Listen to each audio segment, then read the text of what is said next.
আজকে দেখলাম আমাদের রাজ্যের মাননীয় মুখ্যমন্ত্রী তাদের দলের অন্যতম প্রতিষ্ঠাতা সদস্য ডক্টর শ্যামাপ্রসাদ মুখার্জির জন্মজয়ন্তী পালনের উৎসবে ঘোষণা দিয়েছেন আগরতলা শহরের ঐতিহ্যবাহী টাউন হল, এই টাউন হল এটাকে ডক্টর শ্যামাপ্রসাদ মুখার্জির নামে নামাঙ্কিত করা হবে। আমি সরকারের এই পদক্ষেপের তীব্র বিরোধিতা জানাচ্ছি।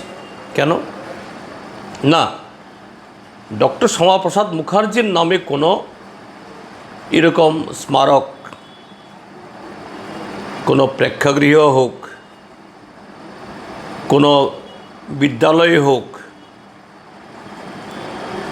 কোনো হাসপাতাল হোক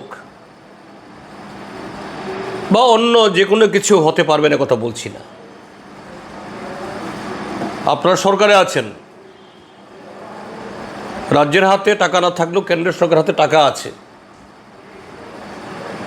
আগরতলা শহরে এরকম নাগরিকদের সাংস্কৃতিক চর্চা আরও নানা ধরনের কাজকর্ম করার জন্য আমাদের আরও পরিকাঠামো দরকার। মাঝে মধ্যে হলের অভাব হয়ে যায়, পাওয়া যায় না। দেখা গেছে কোনো কোনো রাজনৈতিক দলের সম্মেলন করার জন্য হল পাওয়া যায় না, এটা নিয়ে অনেক বিতর্কও হয়েছে। সেরকম একটা বড় কমপ্লেক্স করুন। শ্যামাপ্রসাদ মুখার্জি আপনাদের দলের একজন প্রতিষ্ঠাতা সদস্য, একজন আইকন, তার ভাবাদর্শ এগুলা নিয়ে আপনারা নানা কথা বলেন, তো কেন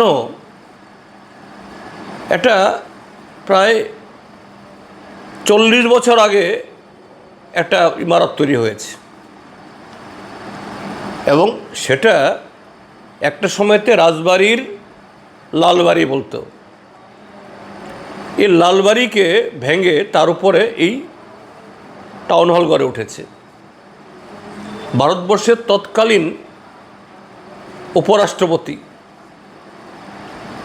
তিনি পরবর্তীতে রাষ্ট্রপতিও হয়েছেন, ভেঙ্কট রমন, তিনি এটা উদ্বোধন করেছেন। আমি শুনেছি, যদি ভুল না বলে থাকি, এই টাউন হলেরও এরকম একটা নামকরণ ভেঙ্কট রমনের নামে বা কারোর নামে করার এরকম নাকি প্রস্তাব হয়েছিল, কিন্তু তখন আলোচনা হয় যে না, প্রত্যেক শহরেই এরকম একটা টাউন হল থাকে, তার কোনো নাম দেওয়া উচিত না। যেমন কলকাতার টাউন হল, লন্ডনের টাউন হল, এরকম যে এই পুরান শহরগুলোতে, এটাও আগরতলা টাউন হল হিসাবেই তার পরিচয় থাকুক। কিন্তু আজকে প্রায় 4 দশক বাদে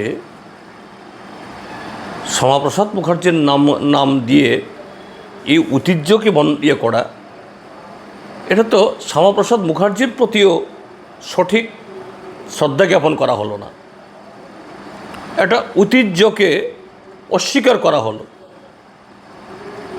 আমি নিশ্চিত আগরতলা শহরের বহু পুরান এই নাগরিক এরা এই পদক্ষেপ মানতে পারবেন না।